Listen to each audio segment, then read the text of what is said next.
¿Cómo le va, diputado? Muchísimas gracias por estar con nosotros. ¿Cómo está? Muy bien. Bueno, a ver, tenemos mucho para hablar, ¿no? Por supuesto. Un día movido. Ha sido un día complicado realmente. Bueno, a ver, le pregunto por lo que han sido los últimos cambios, si me permite. Es decir, tenemos un Banco Central que en el día de hoy va a cambiar de titular prácticamente. Se va Federico Sturzenegger, entra Luis Caputo. ¿Qué le produce o qué le genera lo que es este cambio que ha sido anunciado? No, bueno, eso es lo anecdótico. Lo fundamental es lo que vos señalabas recién, vinculado a que se recurre al Fondo Monetario Internacional porque hay una crisis profunda, y yo lo tomaba en el mismo sentido que tomabas la invención de Morel Bosch. Hay un dicho famoso de Albert Einstein que es el primer síntoma de locura es repetir muchas veces una acción y esperar que dé resultados distintos. Bueno, este gobierno está repitiendo los programas que históricamente el neoliberalismo aplicó en la Argentina. No puede dar otro resultado. No, después los personajes que van a estar a cargo de la obra son distintos, pero el libreto y lo que transcurre es exactamente lo mismo. Están aplicando las mismas recetas de los 90 en un mundo totalmente distinto. Veníamos diciendo que iba a pasar esto y que no tenía que ver con la herencia recibida, y uno la verdad que se divierte hoy escuchando a los comentaristas que venían respaldando esta política, cómo explican lo que está ocurriendo, porque es verdad que estamos en crisis, pero estamos en la antesala de una crisis mucho más profunda. Todos leímos los 10 condicionamientos que hoy plantea el Fondo Monetario Internacional. Entonces vamos a un camino de estanflación, vamos a tener una inflación enorme a partir de esta devaluación, en un contexto de restricción económica tremenda, que es el peor de los horizontes. Esto ya se siente en estos últimos meses. No hay pyme, no hay comerciante, no hay asalariado con el que hablas que no está sintiendo este golpe y que no sepa que lo del Fondo Monetario Internacional viene a reforzar esto. ¿No hay una reacción del gobierno? ¿El gobierno no, es indiferente o el gobierno piensa que aplicando este programa económico va a salir adelante? No, ni indiferente ni piensa eso, es inútil.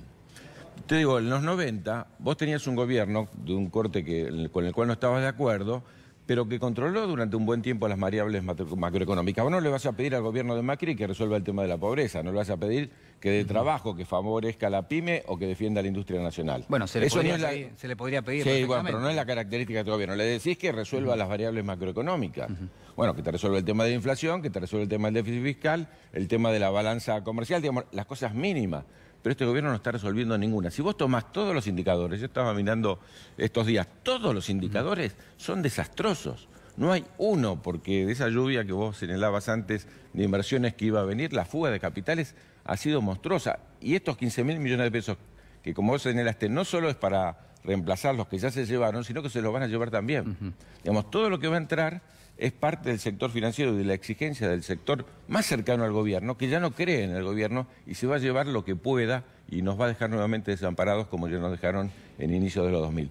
Por eso, lo de la movilización de hoy de la CTA, lo de la CGT de la semana que viene... ¿Qué le pareció eso? No, es muy importante porque el gobierno tiene que escuchar y tiene que cambiar la orientación. Esta orientación va a asumir en la Argentina en una crisis enorme, nuevamente con niveles de endeudamiento que desgraciadamente se harán cargo nuestros hijos, nuestros nietos, porque son para mucho tiempo, pero principalmente castigando a los sectores más humildes. O el gobierno revierte esta política o vamos a una crisis de una profundidad inusitada, que van a sufrir, por supuesto, los sectores medios, los sectores trabajadores, los sectores humildes, y se van a volver a llenar de plata como lo hicieron históricamente los sectores más concentrados de la economía. Ese síntoma fue del primer día. Mira, yo asumí con Néstor Kirchner hace 15 años, una fecha parecida a esta.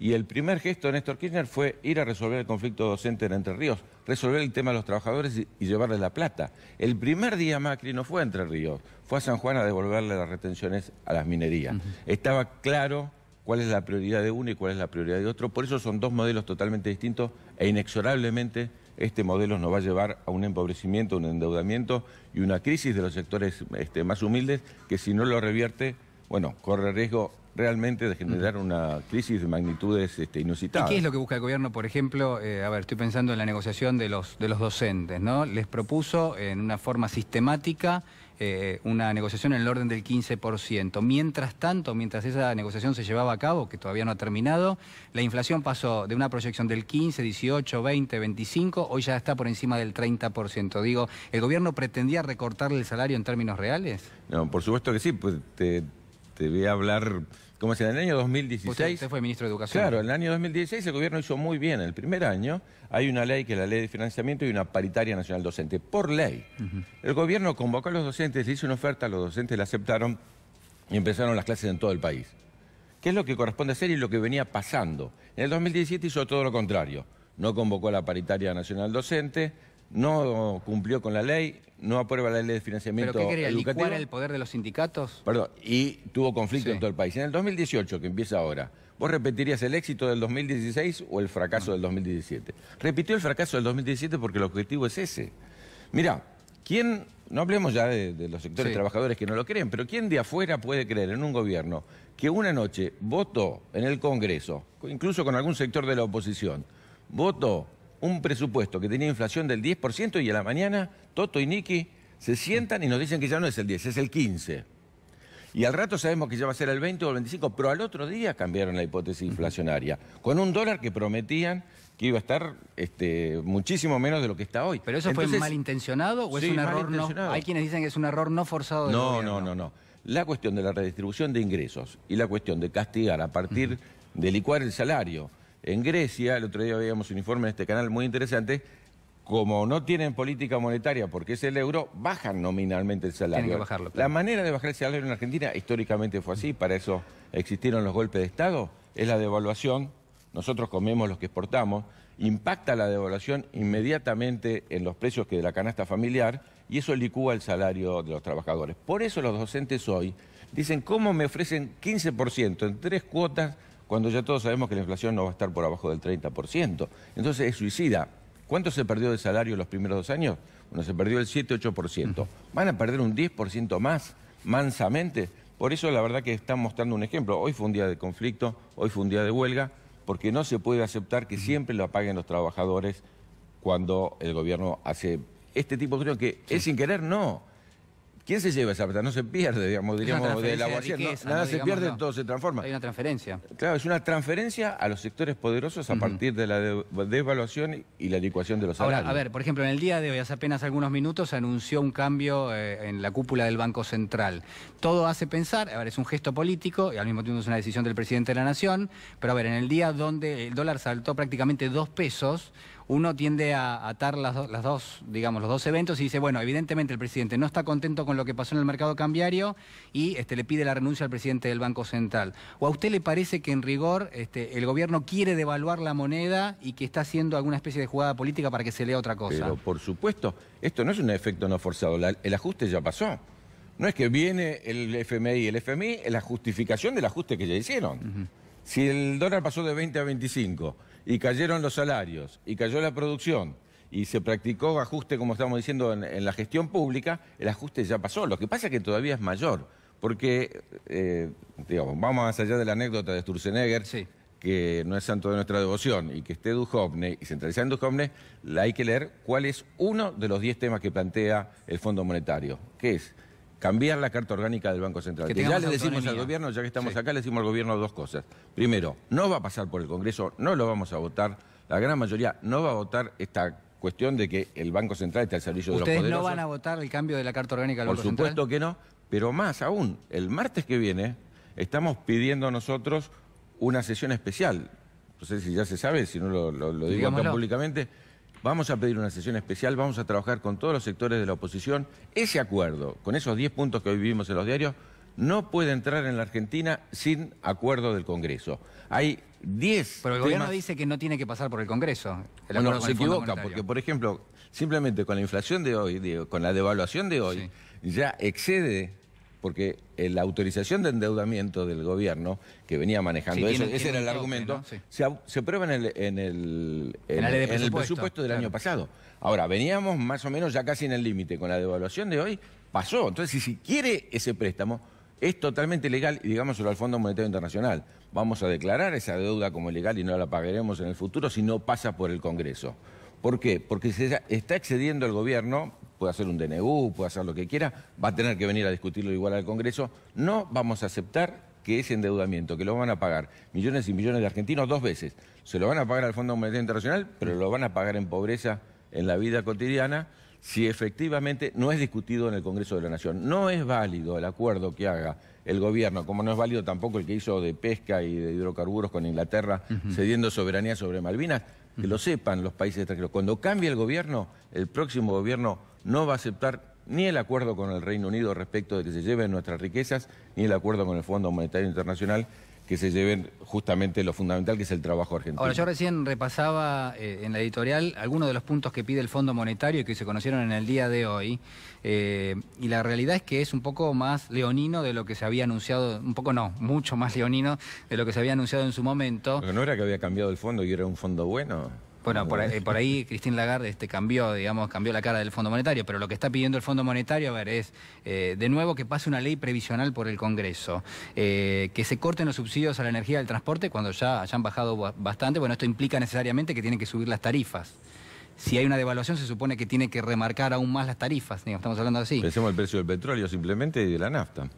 Bueno, lo que pide es lo que usted dice, el cambio de la Carta Orgánica. Pide que el Banco Central no intervenga en el mercado cambiario, es decir, que si sube el dólar hay que dejarlo subir. El cambio de Tusenegger con Duhovne tiene que ver con eso, ¿no? A usted dice que lo ponen a Caputo porque el Fondo Monetario quiere asegurarse que vayan a cumplir con esto. Exactamente. Bueno, el gobierno había prometido no intervenir, intervino el otro día, ¿no? El otro día hablamos con Axel, que compartimos la banca, y él decía, si yo hubiera hecho eso me echan al otro día, tengo que renunciar. Yo dije un día, entonces ¿el mercado en qué va a creer? Le va a creer un ministro de Economía que dice, nosotros no vamos a intervenir y el dólar va a ser flotante totalmente, y el otro día invirtió 700 millones de dólares que perdimos los argentinos. Está claro que el gobierno no sabe para dónde ir, y siempre que busca definir algo lo define a favor de los más poderosos. ¿Es creíble el gobierno en materia económica hoy? Tiene un equipo económico que se supone que es el mejor de los últimos 50 años. Bueno, usted se ríe, pero... No, me río porque ya no queda absolutamente nada que defender. Uno escucha a los mismos periodistas, insisto, que se hacían un esfuerzo enorme para tratar de rescatar algo del gobierno cuando se sabía cómo iba a terminar, todo el mundo sabía cómo iba a terminar esto, y ahora ya dicen la verdad que el príncipe está desnudo.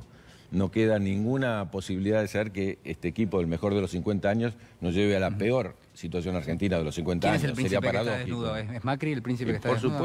Por supuesto. Solamente vino a hacer negocios para sus amigos, solamente vino a concentrar la riqueza. No tiene ninguna idea estratégica del país. La lluvia de inversiones no llegó y no hay ningún proceso de desarrollo. Este gobierno optó y dijo y sostuvo el año electoral con obra pública como un camino para que la economía no se derrumbe del todo. Y es lo primero que le pide el Fondo Monetario, que tire para atrás. Entonces, el único instrumento de la economía que más o menos podía regular, que era la obra pública, y eso generó trabajo y permitió que no baje tanto, que no suba tanto la desocupación, bueno, ahora se lo están tirando por la borda y lo cede. Entonces, si tampoco va a haber obra pública, si tampoco va a haber trabajo por parte de la inversión del Estado, ¿qué le queda a la Argentina? Realmente, y al mismo tiempo cuando uno mira, estamos en récord de importaciones. ¿Por qué no puede decir, bueno, se nos acabaron los dólares? Es una buena excusa para parar las importaciones, por lo menos de las cosas que se fabrican acá, ¿no? Nos prometían ser el supermercado del mundo. Sí. Como dice el Vasco de Meniguren, el mundo está en nuestro supermercado. El problema es el frente externo, dice usted. La Argentina hoy tiene problemas de salida de dólares fuerte. Bueno, 30.000 millones de dólares de fuga de capitales, ¿no? Por año. Mira, hace 2 semanas hubo un artículo de Pani en La Nación que reivindica la primer política económica, donde plantea que nosotros teníamos crédito internacional. Prat Gay decía, vamos a tener crédito internacional mientras que el déficit nuestro no pase el 4,5%. ¿Cómo termina ese artículo de Pani? Ya estamos en el 5%. Claro, sí, sí. Eso obligó a que... En rigor nunca bajó al 4,5%, siempre se sostuvo más o menos en ese nivel. Bueno, pero obligó entonces a que si ya el préstamo del banco no existe, a ir al Fondo Monetario Internacional. Eso obligó, que ya no tenemos en el mercado ninguna credibilidad. ¿Y qué pasa después del Fondo Monetario? Bueno, lo que esperamos, y me parece que es la preocupación de estas 2 semanas, es apoyar la movilización de la CGT de la semana que viene. Hoy, como lo digo como diputado, y orgulloso, no fuimos nosotros los protagonistas del día. Los protagonistas del día, pese a que uno de los proyectos que se discutió fue el proyecto nuestro, que tuve el honor de presentar hacia la interrupción voluntaria del embarazo, protagonistas del día son nuestras mujeres. Esas mujeres en la calle, ayer salíamos a la noche, se nos caían las lágrimas, 3, 4, 5 de la mañana, una temperatura invernal, y ahí estaban las mujeres que construyeron un movimiento maravilloso y lograron algo que era imposible era imposible. Te digo, cuando empezó el debate, yo ya lo había planteado en mi campaña electoral, lo había hecho en el Senado. Cuando empezó el debate sobre este tema, todos lo pusimos en la agenda pensando que probablemente no saliera. Salió porque estaban esas mujeres afuera, porque estuvo el Ni Una Menos, porque hace años que se viene reclamando. Me parece que lo mismo hace falta en la economía. El movimiento popular... ¿Siente que no se pudo festejar eso por lo que termina pasando en el día de hoy? No, eso se festejó porque es para siempre. La ampliación de derechos, todo derecho que se amplía llega para quedarse. Y me pareció muy bien que hoy vi que el Senado, hubo muchos senadores que ya se manifestaron a favor de aprobarlo rápidamente, porque entonces... Cada día que pasa evitamos muertes de mujeres que en abortos clandestinos tienen que recurrir a ilegalidad. Me parece que es importantísimo. Insisto, no hay que atribuírselo a las diputadas, a los diputados que estábamos ahí, hay que atribuírselo a un maravilloso movimiento de mujeres que es admirable porque es transversal, no es de una fuerza política sola y que generó estas condiciones. A pesar, lo quiero decir, porque nosotros los que lo vivimos ahí, quiero decirlo que hubo muchos dirigentes, muchos diputados y diputadas del oficialismo que acompañaron. Hubo muchos. Fueron una ínfima minoría respecto de todo el bloque de Cambiemos y hay que decir que el gobierno hasta último momento operó para que no salga. Cualquiera sabe, porque salió en todos los diarios, que hubo 3 diputados que cambiaron de La Pampa. De opinión de La Pampa, peronistas de La Pampa que cambiaron de opinión. Sin ese cambio de los diputados no salía y esa era la apuesta del gobierno que presionó a los propios diputados oficialistas que nos acompañaban para que se tiren atrás y no saliera el proyecto. Usted, Filmus, decía recién, bueno, esto se puede linkear incluso con lo que pasa en la economía. Le pregunto, ¿el gobierno tiene un plan B? ¿La oposición tiene un plan para presentar el año que viene? Por supuesto que sí, no solo para el año que viene. Nosotros necesitamos presentar un plan ahora. El gobierno tiene que ir a discutir al Congreso, porque el gobierno dijo, vamos a llamar al diálogo para discutir el ajuste que vamos a hacer en el 2019. A eso lo llama presupuesto. La ley de presupuesto, dice usted. Exactamente. Eso. Vamos a llamar a ver quién ajusta, las provincias y negociar. No, el gobierno tiene que hacer...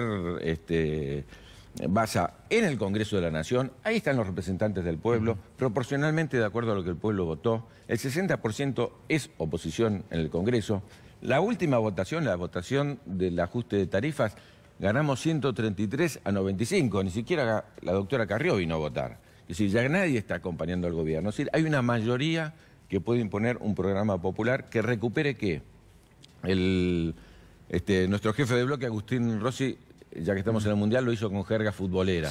Terminó el discurso la última vez diciéndole aquello que le dijimos todo a Palacio cuando la final con Alemania, es por abajo. La verdad que me encantó esa figura de Rossi, porque es así, es por abajo, poniendo la plata abajo, que haya mayor consumo, que haya mayor producción, defendiendo la industria nacional, generando realmente lo que sabemos hacer los argentinos en base a la ciencia y la tecnología. Recuperando, este gobierno tiró abajo los programas atómicos, los de radarización, los satélites, los programas que costó tanto, el CONICET, lo que costó tanto. Mira, aún con el mismo ministro está destruyendo totalmente la ciencia argentina. Entonces, me parece que tiene que haber política de Estado en este sentido. Tiene que escuchar el gobierno al pueblo. La forma de escucharlo es claramente, por un lado, con los trabajadores, la CGT, con los sectores empresariales, y por otro lado, en un Congreso y discutir un programa económico que sea 180 grados diferente al que están aplicando. El gobierno tiene una política para los sectores de ingresos más altos. Usted la mencionaba recién, el tema de las retenciones, por ejemplo. Tiene una política, uno supone, de asistencia para los sectores de ingresos más bajos de la población, pero la clase media, son unos 20, 25 millones de personas en la Argentina, da la sensación de que están prácticamente huérfanos. Digo, ¿falla el gobierno ahí? ¿Los dejó solos? ¿Les está cobrando el ajuste? ¿Son ellos los que están pagando el ajuste? Sí, por supuesto, son los trabajadores, los sectores medios y también los muy humildes. ¿Qué acaba de decir la justicia? De que la reforma que han hecho respecto de la ley jubilatoria, que nosotros lo advertimos, primero que seguramente va a decir que no es inconstitucional, pero después que le estaba sacando el 10% a los jubilados. Pero le sacaba el 10% de ahora y para siempre, porque sobre los nuevos aumentos se calculan sobre la base anterior. Entonces, está perjudicando a los sectores medios sin lugar a duda. Sin lugar a duda, preguntarle a los fabricantes textiles, preguntarle a los fabricantes de zapatos, preguntarle a los fabricantes de todos los productos que venimos reemplazando con productos importados, porque es la tormenta perfecta. Hablábamos el otro día con los fabricantes de libros, ¿no? Soy presidente de la Comisión de Cultura, y decían, bueno, estamos vendiendo muchísimos menos libros porque hay un 30% menos, porque eso es algo que la gente se puede restringir.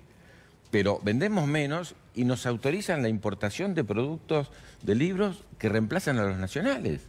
Entonces, bueno, Si vas a vender menos, cuídalo para el mercado nacional. No le preocupa el trabajo, no le preocupan los trabajadores, no le preocupan los sectores medios. El gobierno está empecinado en recuperar lo que se perdió los años, los 13 años de 12 años y medio de gobierno para los sectores más poderosos y rápidamente, porque nadie confía en ellos, ¿no? Redistribuir regresivamente para que se puedan llevar la plata. ¿Qué piensa de la gestión del ministro Finocchiaro? Usted fue ministro de Educación.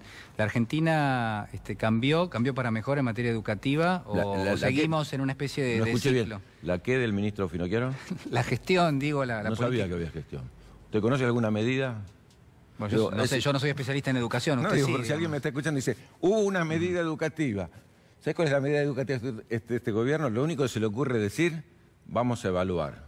Bueno, es como un médico me dice, está muy enferma la educación, porque dice, está muy grave. O sea, un diagnóstico quiere tener. Le vamos a tomar la temperatura. Pero el paciente está ahí, hay que hacer algo. No, le vamos a tomar la temperatura. ¿Pero qué va a hacer? ¿Para qué? Para tomarle la temperatura. Es muy importante evaluar. Bueno, evaluar si haces una política en cuanto a la evaluación. Yo no conozco una medida de este gobierno. Hoy es el 100 aniversario de la reforma universitaria. 100 aniversario de la reforma universitaria. El ministro quiso hablar el lunes en Córdoba, la verdad que no pudo hablar porque lo abucharon de tal manera que los universitarios que se tuvo que ir, pero ¿qué medida universitaria toma el gobierno? ¿La que dijo Vidal? ¿Para qué queremos universidades si los pobres no van a llegar? ¿Qué le pareció esa frase de Vidal? Va de la mano de la idea. Aparte, lo que no se da cuenta este gobierno, que cuando va contra la reforma o cuando va con esas ideas, va con las ideas históricas de la Argentina. Yo conté hoy, cuando hice mi intervención, lo que fue el debate de la 1420, porque los mismos que hoy se oponían a la interrupción voluntaria del embarazo son los mismos que en la 1420 rompió, cuando quiso hacer una educación laica, Roca estoy hablando, rompió con el Vaticano porque no querían que haya educación laica, si sabés, no querían que haya matrimonio civil, no querían... Entonces, estos mismos sectores, lo que no se da cuenta este gobierno, que cuando dice eso va contra mi hijo el doctor, va contra los valores más tradicionales de la clase media, como todos factor nosotros, de movilidad social. vos, yo, mi papá no terminó la escuela primaria. Todos somos hijos de la universidad pública, que es verdad que todavía hay muchos que no llegan. A mí me gustó que alguien dijo, pero lo que dijo un chiste de Página 12 fue, ¿pero qué es? ¿Una afirmación o es un plan de gobierno que los pobres no lleguen a la universidad? Si cuestiona la posibilidad de que una universidad esté cerca del domicilio de los más humildes, es que en realidad no tienen ningún interés. ¿Por qué? Porque no imaginan un país donde los profesionales tengan algo que hacer. Acordate que la década de los 90 nos generó los taxistas ingenieros. ¿Y qué pasó en los 90? Se prohibió la escuela técnica. ¿Vos conocés un país en el mundo donde se ha prohibido la escuela técnica? Fue terrible eso. Cuando vinimos nosotros, la primera medida fue hacer escuelas técnicas. Creamos una ley especial de escuelas técnicas, pusimos plata especialmente porque Argentina recuperaba su industria. Con lo que vos señalaste allí, con la utilización de la capacidad ociosa, quizás no se pudo inmediatamente renovar la maquinaria, pero no había fresadores, no había torneros, no había las técnicas más básicas. 3 ingenieros textiles por año teníamos. 3, la Fundación Proteger... Y es vital, aparte, es el nexo entre el mercado, bueno, digamos, entre lo que es la academia o el claustro, digamos, académico y el mercado de trabajo, digamos, ¿no? Aunque sea, si pudiéramos decirle al ministro Finocchiaro que haga una gestión, así por lo menos tenemos algo para decir de lo que hace. Diputado Filmus, muchísimas gracias por estar con nosotros. Buenas noches. Gracias, un saludo.